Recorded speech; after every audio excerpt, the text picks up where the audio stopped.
Olá, tudo bem com você? Espero que sim. Seja muito bem-vindo e bem-vinda ao EduCast do INA. Eu sou Eduardo Rocha e irei conduzir esse processo de um podcast educacional, onde você aprende a se divertir de uma forma leve. A gente vai trazer os assuntos relevantes do dia a dia das pessoas de uma forma estruturada, para que você possa já aplicar no seu dia a dia. E hoje, quem está aqui comigo na condução desse processo no EduCast é o nosso querido George Medeiros. Tudo bem, George? Oi, Eduardo, muito obrigado por me chamar aqui mais uma vez. Sempre um prazer estar nos podcasts aqui do INA, contigo, com todos que estão aqui na mesa aqui com a gente. Eduardo, muito obrigado. Maravilha! Olha só, pessoal, e se você quiser acompanhar essa evolução dos podcasts, né? Você vai fazer o seguinte, se inscreva agora aqui no canal no YouTube, lembre-se de ativar o seu sininho e compartilhar com as pessoas. De repente, a gente pode levar esse modelo de uma forma escalável e você contribui também para que a gente possa continuar entregando esses conteúdos de forma relevante. Bem, hoje aqui comigo estão duas pessoas incríveis que a gente vai conversar bastante sobre assuntos bem diferentes, mas que se correlacionam de alguma forma. Primeiro, eu gostaria de falar com um cara que ele teve uma sacada incrível. Ele percebeu que quando você está dentro das empresas, gerenciando grandes projetos, a necessidade de você ter um equilíbrio do corpo, da sua mente, do seu espírito. Eu não estou falando de religião, hein? A gente está falando de uma técnica milenar chamada Mindfulness. Seja muito bem-vindo, Adalto. Eduardo, que prazer estar aqui. Jorge, prazer, Viviana. É uma honra, sabe, estar nesse espaço dividindo com vocês. E o Mindfulness, como você disse, realmente milenar, mas ele é muito, muito atual. E ele faz interseção com todas as disciplinas, todas as possibilidades que temos aqui hoje. Obrigado pelo convite. Maravilha. E além do Adalto, eu também estou com uma pessoa que ela faz algo bem interessante. Ela une as terapias e integra com várias áreas da vida. Essa ideia de só tratar o indivíduo, às vezes, não funciona. Você tem que ver tudo que envolve essa pessoa e a gente chama isso de terapia sistêmica. E aí, Ju, tudo bem com você? Que bom que você está aqui comigo. Tudo bom, Eduardo. Obrigada por me chamar aqui. Obrigada, George. Obrigado pela presença. Tudo bom. A terapia integrativa é justamente isso. É cuidar do indivíduo como um todo e de forma sistêmica e usando várias ferramentas, diferentes ferramentas para ajudar essa pessoa a justamente não somatizar certas energias para o corpo que ela possa estar tendo. Ju, quando eu penso em terapia sistêmica integrativa, né? Eu lembro muito do meu pai. Meu pai sempre era uma pessoa que ele falava para nós que éramos filhos, ele dizia o seguinte, ó, quando ele estava fazendo alguma atividade em casa, é muito comum que os pais chegam assim e digam para os filhos, vai para lá, vai para lá, vai para lá. Ele falava assim, vem para cá, vem para cá, vem para cá. Ele queria que a gente fizesse parte das atividades da família. Ele nos levava para supermercado, ele nos levava para fazer feira, a gente comprava leite em uma fazenda e ele nos levava 5 horas da manhã para comprar o leite. Precisava? Não. A gente ajudava muito pouco, quase nada, mas estávamos lá coexistindo junto. Essa ideia da terapia sistêmica integrativa, de entender o ser humano não só como um indivíduo, mas sim como parte de um sistema, ela faz parte hoje das mais modernas terapias. Mas traduz primeiro para a gente, o que é essa terapia integrativa sistêmica, Ju? Então, a terapia integrativa, ela vai pegar a sua energia corporal, porque todos nós temos essa energia, vai cuidar também da parte mental dessa pessoa e vai também ver o que está acontecendo no corpo dela. Porque muitas vezes as nossas doenças, os nossos problemas estão acontecendo todos ainda nessa parte energética e que a gente não consegue resolver. Então, a gente acaba vindo para o corpo, para o mental. Então, se a gente resolver isso antes de ser somatizado, vai ajudar bastante. E para justamente saber onde está isso, a energia e tudo, eu tenho várias ferramentas para isso. Então, eu posso usar a constelação familiar. Opa! Eu posso usar a radiestesia, que inclusive é algo que já vem milenar, que as pessoas até usavam os gravetos para encontrar água. É a mesma técnica. Muito bom. Eu uso o tarô, que muita gente acha, mas é adivinhatório. Não, o tarô que eu faço é um tarô terapêutico. Ele vai te ajudar a entender coisas que estão acontecendo na sua vida que muitas vezes você não sabe de onde está vindo, está lá no subconsciente. Sim. Então, eu consigo ajudar a pessoa a ver isso. Além da PNL agora, que eu também já vou inserir nas minhas sessões. Enfim, tem várias ferramentas que podem ser usadas nesse caso. E também tem o Reiki, que também pode ajudar justamente a movimentar essa energia para que não somatize no corpo. E é muito interessante isso, porque você fica falando essas coisas, eu fico morrendo de medo. Porque a gente não conhece esse negócio de tarô, essas coisas, né? Porque a gente não é cultural aqui no Brasil, né? E são terapias milenares, muito comuns no Oriente, em outras áreas do mundo. E a gente tem que entender que quando a gente racionaliza demais, às vezes as pessoas chegam assim para mim, mas Eduardo, esse negócio tem que ter explicação científica. Eu digo, mas até quando a ciência explica tudo? Né? E o que a ciência não explica?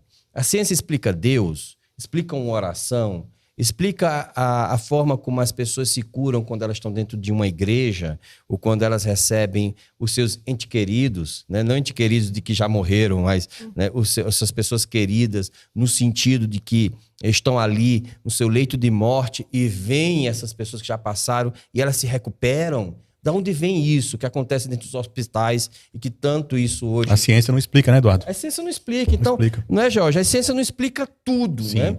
Mas o mais interessante é a gente perceber que quando isso funciona com a gente de alguma forma, isso acaba ajudando o outro. E isso traz muito essa ideia de termos essa consciência de nós mesmos, né, Adalto? Essa consciência de quem nós somos, de como a gente se conectar com esse mundo, com esse processo metafísico. Como é que o Mindfulness se conecta com essa espiritualidade metafísica, com tudo isso que a ciência não consegue explicar, com essas energias que a gente sabe que existe porque a gente sente, né? Mas que muitas vezes não consegue colocar dentro de um laboratório, mas sabemos da sua eficácia. É interessante isso, porque tem o Mathieu, o pessoal chama de que é a pessoa mais feliz do mundo. Ele é um monge, né? Ele era um cientista, viu? Seguiu a carreira de monge e tudo. E fizeram vários estudos com ele, sabe? Botaram dentro dos equipamentos de imagem, medindo, sabe, em que áreas do corpo, do cérebro eram ativadas ou, né, sensibilizadas quando ele fazia determinados movimentos, determinadas, sabe, mudanças de estado. Então, apesar de não ter muitas evidências, os indícios de que realmente esse estado de atenção, que o mindfulness é isso. É um estado de estar atento. Legal. Simplesmente é isso. Só que ele traz também alguns elementos que são essenciais, que vai muito ao encontro do que a Ju diz. É a abertura, muito também do que você diz. Essa abertura de verdade, de eu entender, antes de julgar, de fazer um pré-julgamento do que pode estar acontecendo, eu me permitir. Isso até o budismo fala isso. Diz assim, Jorge, blá, blá, blá, blá, blá, blá, blá, blá, não acredite em mim. Sim. Mas eu te peço, se permita experimentar. Verdade. Traga para a tua vida, e aí sim você tem condições de dizer, isso para mim faz sentido. Não, o que o Eduardo falou, para mim, não faz sentido. Sim. Não apenas na crença de que o guru disse, ou do que está escrito em uma escritura antiga e tal. Pode ser verdade? Sim, pode não ser. Então, o mindfulness tem isso, de você trazer, perceber as sensações que acontecem no seu corpo, momento a momento, e o que elas querem dizer. Porque elas podem estar representando uma necessidade ou a expressão de alguma coisa. E aí, quando você se percebe, você tem o apoio de alguém, como a Juliana, para poder olhar esses sinais e, a partir daí, você começar a elencar possibilidades de um diagnóstico, sabe? Então, são essas possibilidades. É a abertura e o olhar para dentro. Esse olhar com curiosidade para você entender o que o teu corpo está dizendo. Porque o nosso cérebro é muito antigo. Milhares, centenas de milhares de anos. E ele foi preparado para quê? Para cuidar do nosso corpo. Então, perceber esses sinais que ele traz é essencial, porque a partir daí você consiga mudar alguma coisa.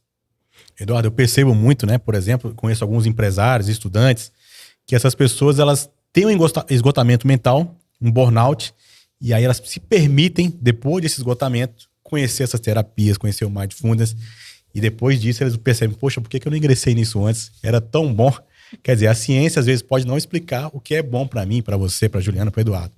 Então, isso é de fundamental importância, Juliana, a pessoa praticar, conhecer, não ter essa barreira e saber que isso pode ajudá-lo, não é isso? Isso, e engraçado você falar isso, porque eu me descobri terapeuta justamente Olha depois aí. de uma crise de burnout. Justamente por isso. Eu já era mestre em reiki na época e estava de licença em casa por 14 dias. A médica falou para mim bem assim, você não vai usar a sua cabeça, você só vai usar seu corpo. Eu quero que você exaura seu corpo. Legal. E aí, no meio desse processo, eu tive um insight. O que eu posso fazer com reiki? E aí, eu, quando eu era pequena, eu sempre quis ser psicóloga. Só que hoje eu não queria voltar para a faculdade e tal. Eu fui procurar o que eu podia fazer. Então, eu vi que eu poderia ser terapeuta, mesmo não tendo a faculdade. Que isso pode ser feito aqui no Brasil, né? E aí eu comecei, primeiro sendo terapeuta de reiki, depois eu fui acrescentando todas as outras ferramentas, fui atrás de conhecimentos também da psicologia, fazendo capacitação, fazendo formações, e isso me trouxe. Então, eu acho que é muito importante as pessoas se abrirem suas mentes. E o fato de ser científico ou não, eu acho que nesse momento não importa. O que importa vai funcionar para você? Se funcionou, é isso que importa. Não tem por que você ficar nessa de se é científico ou não, se vai funcionar ou não, como é que está funcionando. Se está funcionando, é isso. Maravilha. E isso é tão interessante porque quando você pensa, né, George? Hoje a gente lida muito com empresário, né, George? Sim. A gente vê bastante os empresários esgotados. Totalmente, Eduardo. E é o que a gente mais escuta, né? E aí o cara às vezes está bem na empresa, ele está com uma empresa até bem sucedida, mas a gente vai ver o lado pessoal do cara tá destruído. Totalmente. E a gente tem que ter muita atenção a esse processo, porque muitas vezes isso parte da gente não se conectar com o essencial. E conectar-se com o essencial vai muito de encontro a conectar-se comigo mesmo. Essa conexão interna, né, Adalto? Essa conexão, eu tenho... Como é que eu quero me conectar com o outro se eu não consigo me conectar comigo mesmo? Será que eu consigo escutar meus pensamentos? Será que eu sei o porquê que esses pensamentos ocorrem? Será que eu estou recebendo, como Adalto mesmo falou, os sinais do meu corpo? Adalto, como é que você vê a importância do mindfulness hoje, da meditação, para as pessoas que querem performar? Meditação e mindfulness, eles são contrárias à performance ou elas ajudam você a performar com mais inteligência? Perfeito. Isso... Muita gente já liga a imagem da meditação. Claro, aqui temos vários tipos de meditação. Tá? Uma oração é uma meditação. Tá? Eu vou pegar, no meu caso específico, a meditação do tipo Vipassana, que é ligada, né, é uma coisa muito antiga que o Siddhartha Gautama, o Buda mais famoso, ele acabou trazendo para dentro do budismo. Então, essa meditação, muita gente acaba ligando com a ideia de aquele parar por 1 hora, 2 horas, também é isso. Sim. Só que quando você realmente consegue meditar, você vai trazendo isso para o seu dia a dia, você começa a fazer micro-meditações. Meditação de 1 minuto. Sabe? De repente você vai fazer uma varredura no seu corpo e entender o que está acontecendo aqui. Opa! Entendi isso, eu me volto, sim, me reconecto e aí assim, eu pego a minha atenção, o meu foco e levo para onde precisa estar. Porque a nossa tendência é devagar. Sim. Nós temos em média, varia de pessoa para pessoa, mas isso já foi tabulado, de 60 a 90 mil pensamentos por dia. E é muito claro, você não é os seus pensamentos, sabe? Dentro da nossa mente acontecem os pensamentos, mas quando você leva a sua atenção, você começa a ver os pensamentos acontecendo. Tanto que na TCC nós temos o registro de pensamentos, né? Então você consegue, opa, está tendo um pensamento aqui, eu registro ele. Mas dentro da minha essência não é os pensamentos que acontecem aqui, eles estão passando. E é um pilar dentro do mindfulness que é a impermanência. Tudo é impermanente.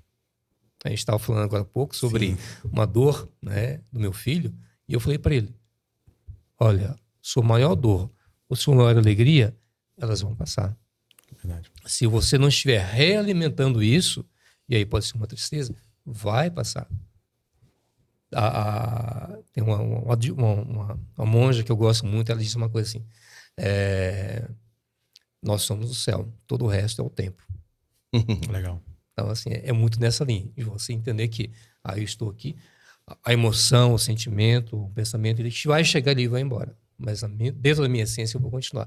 E o empresário, sabe, uma pessoa que quer performar, é esse entendimento. Nossa, alguma coisa, chegou alguma emoção, alguma coisa que me agitou ou que me deu muita felicidade. Peraí, volto, isso vai passar. Legal. Eu fico, igual você falou também, Adalto, a disciplina com a leveza. Para o empresário, não, para todo mundo, creio, né? Que a pessoa ser disciplina com a leveza, eu acho que a pessoa tem que fazer muito esforço para aprender isso, porque não é fácil. A gente se cobra muito, né? Então você ter essa disciplina com leveza é difícil. E como é que a pessoa pode fazer isso, Adalto?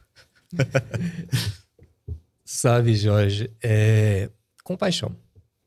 Compaixão e uma empatia também pelo outro, pelo que o outro diz, como eu recebo que essa pessoa me diz, e uma autocompaixão principalmente.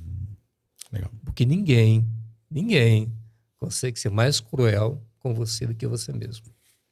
Nós cuidamos muito bem dos nossos filhos, quem está comigo, do meu marido, da minha mulher, da minha mãe, mas às vezes quando vem para mim, sabe, eu tenho a tendência, sabe, a me cobrar demais, a não valorizar, a não celebrar mesmo pequenas conquistas no meu dia a dia.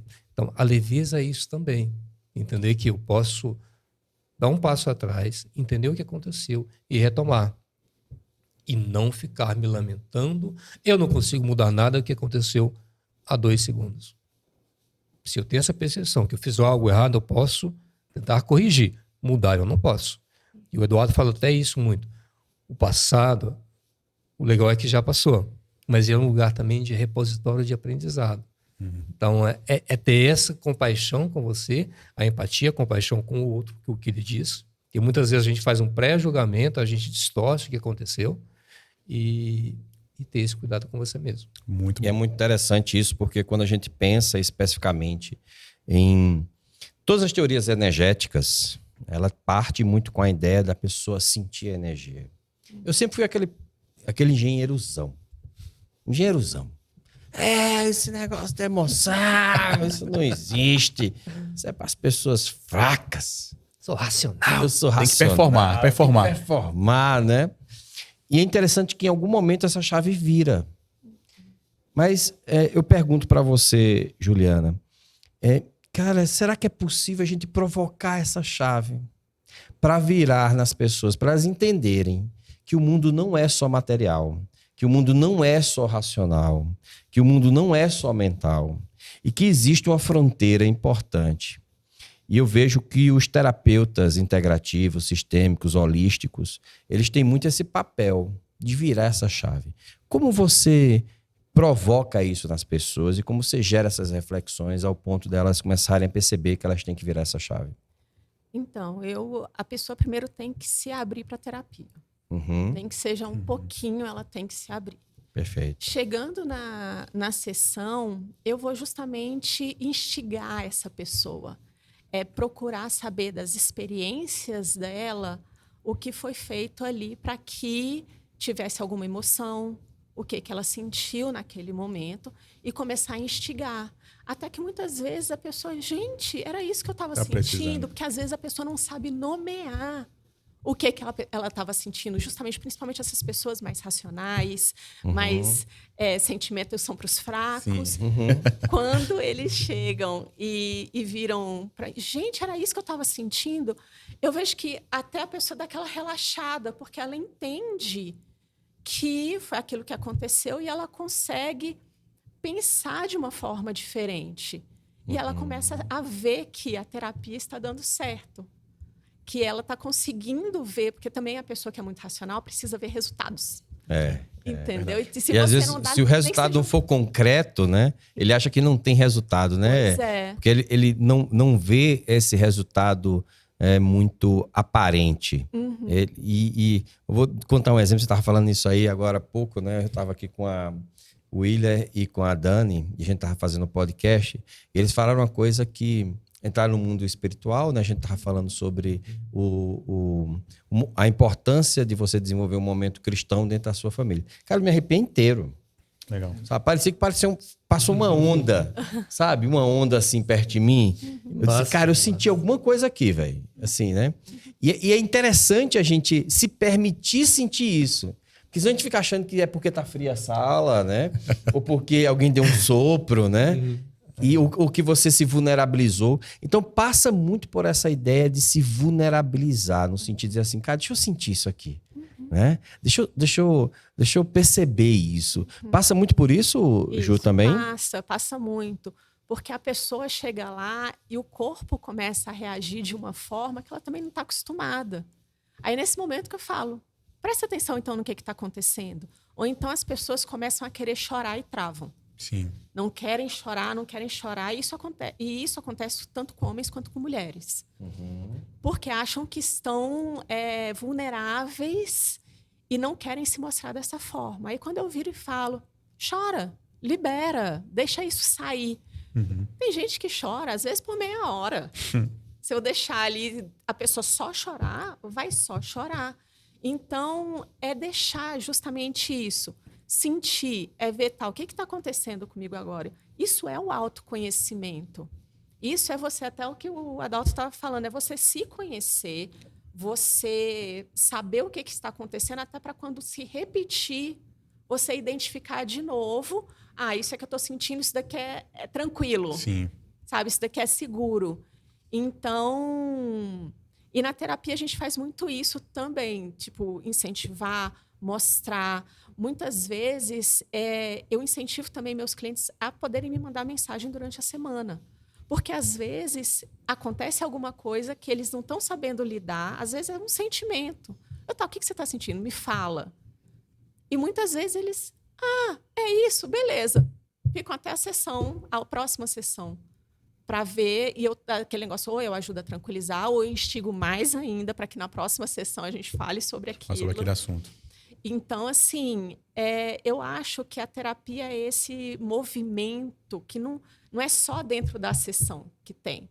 Tem que ser um movimento contínuo, principalmente para quem está descobrindo isso agora. Isso você falou é tão importante, porque eu vejo que as práticas orientais, né, Adalto, elas já lidavam muito bem com isso, né? Eu penso que tanto a meditação como o mindfulness, ele tem essa proposta, para você aprender a lidar com isso, né? A gente está falando com a Ju aqui em relação a receber e conseguir identificar, mas depois aprender a lidar com essa... Às vezes vem um turbilhão de coisas e voltar para o aqui e agora, voltar para esse centrar-se, escutar o seu corpo, escutar o que está chegando, é um caminho que talvez ajude nessa gestão. Como é que você enxerga o papel do mindfulness dentro do contexto das frequências energéticas, das terapias energéticas holísticas? O mindfulness, muita gente vê ele como a meditação. E você falou bem, a meditação e o mindfulness, porque ele traz elementos do budismo.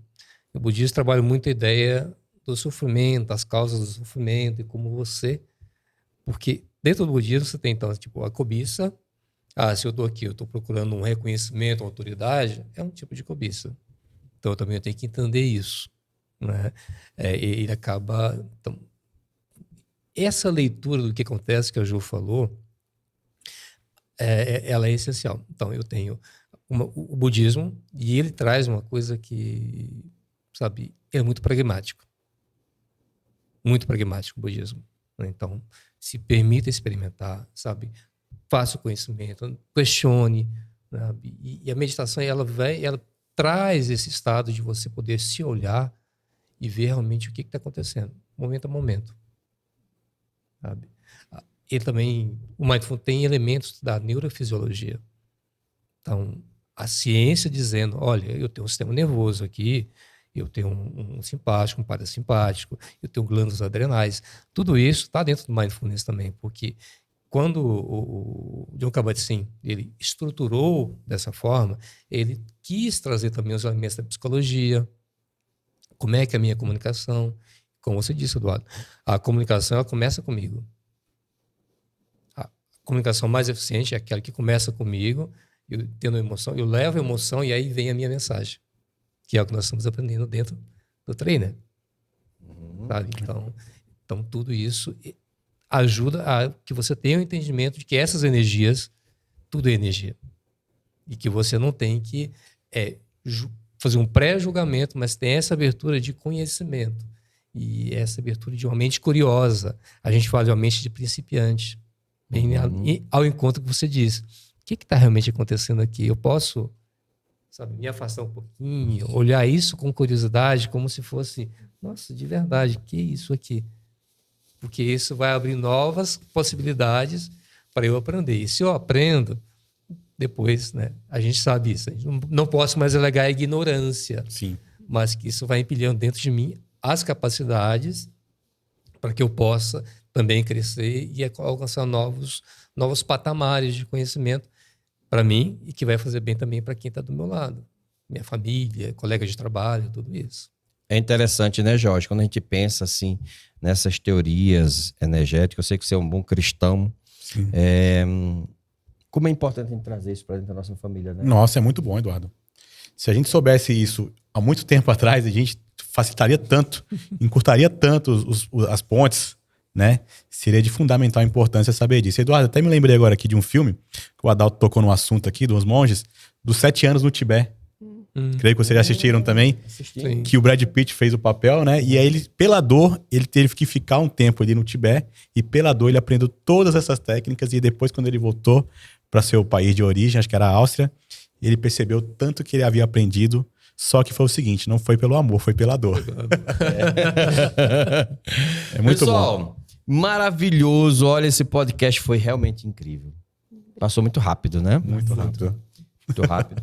E eu quero que vocês deixem sua mensagem final, Juliana e o Adalto, sobre os seus temas e também deixe suas redes sociais para que as pessoas entrem em contato com você. Vamos conversar com você, Adalto.